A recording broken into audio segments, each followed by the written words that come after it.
अस्सलाम वालेकुम dear students, उम्मीद है आप खैरियत से होंगे। आज मैं आप लोग के लिए वेरी इंपॉर्टेंट लेक्चर लेकर आया हूँ, जिसका नाम है हमारे पास क्रोमेटोग्राफी। अब आप देख लिए ये लफ्ज़ क्रोमेटोग्राफी देखिए आप। क्रोम का मतलब क्या है? कलर। ग्राफी का मतलब क्या है? राइटिंग। यानी कलर राइटिंग को हम एक तरह से क्रोमेटोग्राफी कहते हैं। इस लफ्ज़ का अभी मतलब क्या है? देख लिए हम में इसमें करते क्या है? मेरे पास एक जो है एक मिक्सचर पड़ा है, एक मिक्सचर है मेरे पास। अब कोई एक स्टूडेंट मुझे कहता है कि सर, मैं कहता हूँ कि इसमें ग्लिसरीन है। दूसरा स्टूडेंट कहता है कि नहीं सर इसमें प्रोटीन्स है। तीसरा कहता है कि नहीं इसमें कोई और पिगमेंट है। अब मैं इन तीनों को जो है क्लियर करने के लिए, अब मैं इस मिक्सचर को उठाऊँगा, इस क्रोमेटोग्राफी वाली टेक्निक इस पेपर पर लाऊँगा।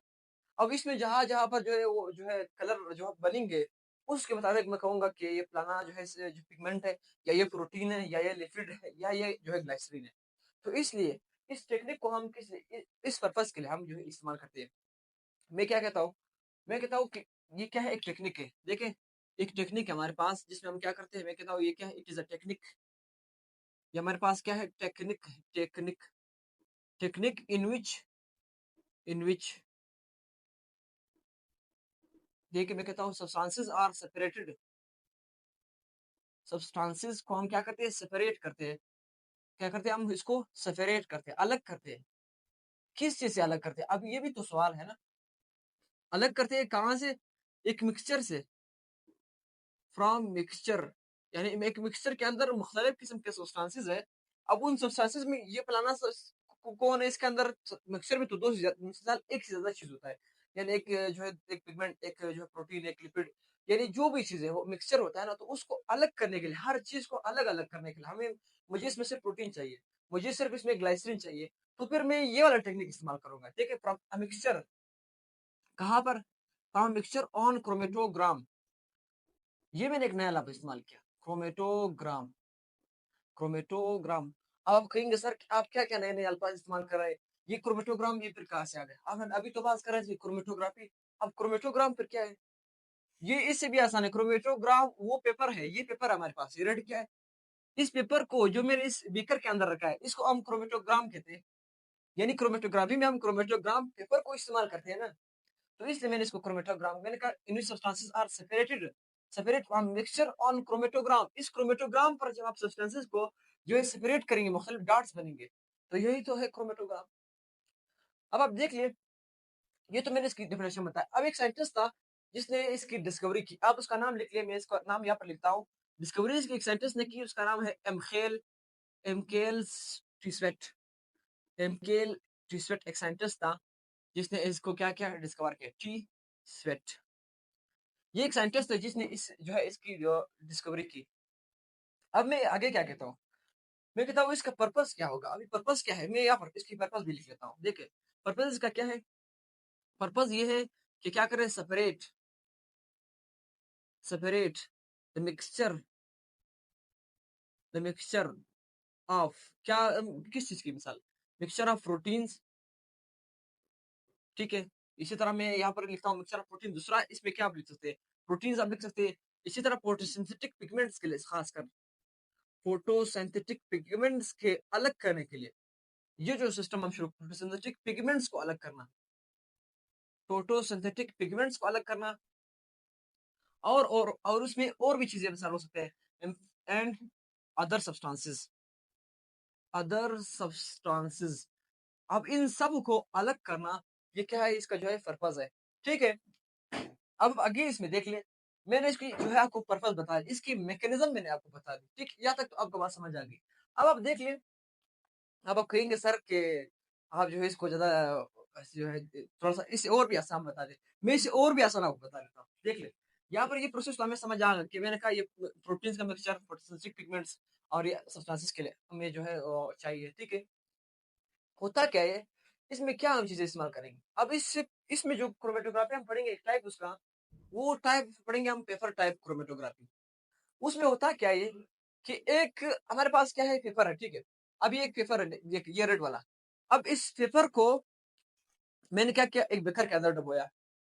ये जो मिक्सचर आपको ग्रीन ग्रीन दिखाई दे रहा है, ये जो ग्रीन मिक्सचर, ये जो ग्रीन लाइन मैंने खींची है, ये क्या है, वो मिक्सचर है जिससे मैंने मिसाल के तौर पर यहाँ पर चार जो है हमारे पास क्या है, हमारे पास क्या है, यहाँ पर हमारे पास यहाँ पर चार पिगमेंट्स है। ठीक है, यहाँ तक आपको बात समझ आ गई।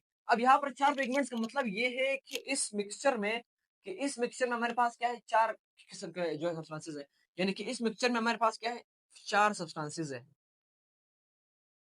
4 सब्सटेंसेस है, मतलब क्यों, क्योंकि 4 डॉट्स, 1 2 3 4। इससे पहले मैं आपको इधर ले आता हूँ, यहाँ पर आप देख ले। अब पेपर टाइप क्रोमेटोग्राफी हमारे पास फिर 2 फेजेस है, 2 चीजें हमें चाहिए। पहले मैं यहाँ पर लिखता हूँ, पहला यहाँ पर मैं 2 पेजेस है हमारे पास। एक हमारे पास है stationary page, stationary stationary phase, stationary page हमारे पास है। दूसरा हमारे पास क्या है, मोबाइल पेज, मोबाइल फेज। हमारे पास क्या है, मोबाइल और स्टेशनरी पेज है। इसको मैं यहाँ पर लाइन खींच देता हूँ। अब स्टेशनरी पेज क्या है, मोबाइल पेज क्या है? स्टेशनरी पेज का मतलब ये है कि वो स्टेशनरी हालत में हो, यानी वो एक स्टॉप यानी रुके हुए हालत में हो। वो क्या हो सकता है, ये स्टेशनरी पेज में इसको क्या कहता हूँ, पेपर हमारे पास, पेपर इसमें आता है, पेपर हमारे पास कागज, ठीक है, कागज इसमें आता है। कागज कौन सा, ये रेड मैंने ये जो पेपर उठाया है, ये स्टेशनरी पेज, इस क्रोमेटोग्राफी का एक हिस्सा ये पेपर है, ठीक है। मोबाइल पेज क्या है, मोबाइल पेज, मोबाइल का मतलब यही है। मोबाइल का मतलब क्या है, मोबाइल का मतलब ये है जो मूवमेंट कर सकता है, यानी जो हरकत कर सकता है उसको मोबाइल कहते हैं। मोबाइल लफ्ज मोबाइल आल इस्तेमाल करते हैं, जो हरकत कर सकते हैं, ठीक, मोबाइल इसको कहते हैं। अब मोबाइल पेज में क्या आता है, मोबाइल पेज में वो लिक्विड आते हैं, देखिए ये क्या हमारे पास एक लिक्विड है, ठीक है। ये हमारे पास क्या है, इसमें लिक्विड आ सकता है, उसमें क्या आ सकता है, एक सॉल्वेंट इसमें आ सकता है, ठीक है। ये सॉल्वेंट क्या है, ये ग्रीन जो आपको दिख रहा है, ये जो ग्रीन लिक्विड है, जिस पर मैंने इस पेपर को क्या किया, इस पेपर को मैंने लटकाया है यहाँ से, इस पेपर को मैंने क्या है, इधर लटकाया है इस बीकर के अंदर, इस सपोर्ट के जरिए इसको लटकाया। ये क्या है, सॉल्वेंट है। ये सॉल्वेंट क्या है, मोबाइल है। ये मोबाइल पेज हो गया। अब 2 पेजेस हो गए। अब सवाल ये पैदा होता है कि स्टेशनरी पेज जो मैंने पेपर का बताया, ये हम कहते हैं कि ये सॉलिड भी हो सकता है, लिक्विड भी हो सकता है। चलो मान लिया सर, आप कहेंगे सर चलो ठीक है, पेपर है तो सॉलिड मान लिया। लेकिन अगर मैं ये कहूँ कि लिक्विड भी हो सकता है, फिर आप कहिए कि सर आपने अभी तो क्या बात कर दी। मैं यहाँ पर लिखता हूँ, समझाता हूँ आपको, ठीक है। अब आप देख लिया, यहाँ पर मैं कहता हूँ सॉलिड और लिक्विड दोनों हो सकता है। मैं कहता हूँ सॉलिड भी हो सकता है, लिक्विड भी हो सकता है। यहाँ तक तो आप कहते हो सर ठीक है, सॉलिड समझ आ गया, लेकिन आप कहते हो कि सर स्टेशनरी पेज लिक्विड होता है, इसका मतलब क्या है? मैं कहता हूँ, यहाँ पर ये जो पेज आपको दिखाई दे रहा है, ये क्या है हमारे पास, ये जो पेपर है, इस पेपर के ऊपर हमारे पास H2O के ड्रॉप्स मौजूद है। ये हमारे पास क्या है, H2O के हमारे पास क्या मौजूद है, ड्रॉप्स मौजूद है, ठीक है। H2O के ड्रॉप्स यहाँ पर जो मौजूद है, तो ये पेपर हमारे पास क्या हुआ, ये हमारे पास हुआ गीला, यानी इस पेपर के ऊपर हमारे पास जो है क्या है, ये पेपर हमारे पास क्या है, गीला है। मेरे सामने हमारे पास क्या है, मैं आपको दिखाता हूँ। यहाँ पर आप देख ले, ये जो हमारे पास मिसाल के तौर पर मेरे पास एक कॉपी है। अब इस कॉपी को आप देख ले, ये मेरे पास पेपर है। अगर इस पेपर के ऊपर मैं पानी डालूं तो पानी इसके अंदर जज़ब नहीं होगा। आप इसके ऊपर एक कतरा डालें, तो ये जो है, ये जो पानी का कतरा है, ये इसके ऊपर मूव करेगा, या ऊपर की तरफ जाएगा या नीचे की तरफ जाएगा। तो ये पेपर को जब मैं गीला करूँ, तो ये क्या हो गया, लिक्विड हो गया ना। इसलिए स्टेशनरी पेज हमारे पास लिक्विड भी हो सकता है। या सिर्फ इसके ऊपर पानी न डालो, सिर्फ पेपर हो तो सॉलिड हो गया ना। तो इसलिए मैं कहता हूँ ये सॉलिड भी है, लिक्विड भी है। अब आपको यहाँ पर लिखवाता हूँ, ये जो स्टेशनरी पेज है, ये मूवमेंट नहीं करता है। मैं यहाँ पर लिखता हूँ, dot does not move, it does not move. ये मूवमेंट नहीं करता है। क्यों मूवमेंट नहीं करता है? अब कहेंगे सर आपने क्या बात कर दी। ये जो पेपर है, इसको मैंने हाथ से लटकाया, ये इसके ऊपर जो है, ये जो बेकर के अंदर है ना, ये रुका हुआ है। ये इस सॉल्वेंट पानी या जो भी मिक्सर उसकी तरफ मूवमेंट नहीं करता है। तो मैंने कहा do not move, does not move, ठीक है। मैं एक और बात कर देता हूँ। जो मोबाइल फेज है, जो लिक्विड हमारे पास, वो क्या करता है, वो हमारे पास जो है वो दो हो सकता है। या वो हमारे पास लिक्विड है जो मैंने मिक्सर बताया, या वो हो सकता है गैस। लिक्विड या गैस हो सकता है, लेकिन क्या सॉलिड हो सकता है? अब ये क्वेश्चन है कि सर क्या मोबाइल पे हमारे पास लिक्विड हो सकता है? नहीं हो सकता है। मैं यहाँ पर लिखता हूँ, ये हमारे पास सॉलिड नहीं हो सकता है, बल्कि लिक्विड या गैस हमारे पास हो सकता है, ठीक है। ये जो मूवमेंट कर रही है नीचे वाला। अब यहाँ तक आपको बात समझ आ गई, ठीक है डियर स्टूडेंट्स। अब स्टूडेंट्स आप देख ले, इसके हवाले से एक और पॉइंट आप लिख ले, कि जो मोबाइल पेज है हमारे पास मूवमेंट कर सकता है, क्योंकि ये पानी है, मिक्सचर है, तो ये मूवमेंट कर सकता है। क्या कर सकता है? मूवमेंट इसके अंदर है। ये मैंने कहा, ये क्या है, इट डज नॉट मूव। ये मूवमेंट नहीं कर सकता है, मोबाइल पे हमारे पास मूवमेंट कर सकता है। अब ये जो पेपर है, इस पेपर को सबसे पहले मैं इसके जो इसके मैकेनिज्म से जाने से पहले मैं आपको इस पेपर की यहाँ पर एक खासियत बता देता हूँ। ये मेरे पास एक पेपर है। अब क्या है, ये हमारे पास एक पेपर है, इसको मैंने क्या किया, इसके अंदर क्या है, लटकाया है। किसके अंदर लटका है? अब देख ले, मैं यहाँ पर मैं कहता हूँ, ये हमारे पास क्या है? ये पेपर को मैंने इस बीकर के अंदर रखा है।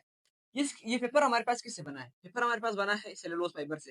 ये सेलुलोज इस तरह है, ये पेपर के अंदर सेलुलोज ऐसे होते हैं, ठीक? सेलुलोज का स्ट्रक्चर है, ठीक है? मैंने सलवार में इसको समझाया था। अब ये जो सेलुलोज है, ये जो सेलुलोज है, ठीक है? ये सेलुलोज, इसका एक सेलुलोज का एक सेल है, ठीक है? ये एक पार्ट है। अब इस सेलुलोज को आप देख ले, ये क्या हमारे पास? इसको मैं कहता हूँ सेलुलोज, ठीक है? ये सेलुलोज हमारे पास है। यहाँ तक आपको बात समझ आ गई?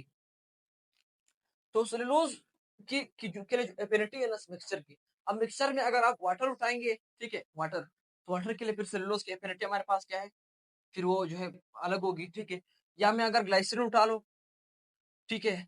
उसकी एफिनिटी फिर अलग होगी। अगर मैं लिपिड उठा लूं, तो वो जो है इस सेलुलोज के लिए अपना जो अट्रैक्शन है, या जो मोहब्बत है, या जो एफिनिटी है, वो हमारे पास क्या होगी? अलग होगी। अब मैंने तो यहाँ तक ये बात समझा दी। सेलुलोज, अभी इस पेपर को मैंने यहाँ पर इधर लटकाया है। अब होता क्या है कि मैं क्या कहता हूँ? मैं कहता हूँ यहाँ पर, अब मैंने यहाँ पर डाला, मुझे चाहिए एक मिसाल मैंने मालूम करना है ना कि इस मिक्सचर में हमारे पास क्या क्या मौजूद है।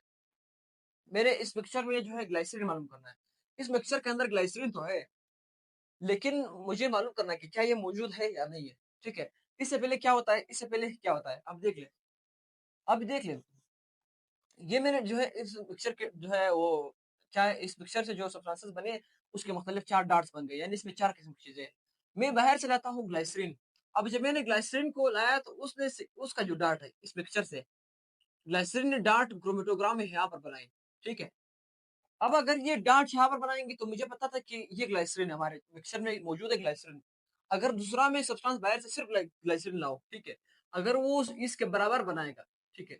ये मुझे पता चल गया कि भाई हमारे इस मिक्सचर में, ये जो ग्रीन वन यहाँ मिक्सचर से बना है, तो हमारे मिक्सचर में हमारे पास ग्लाइसरीन मौजूद है, ठीक है? अगर मैं ये कहूँ कि लिपिड क्या मौजूद है या नहीं, अगर मुझे पता था कि ये लिपिड है मेरे पास, ठीक है?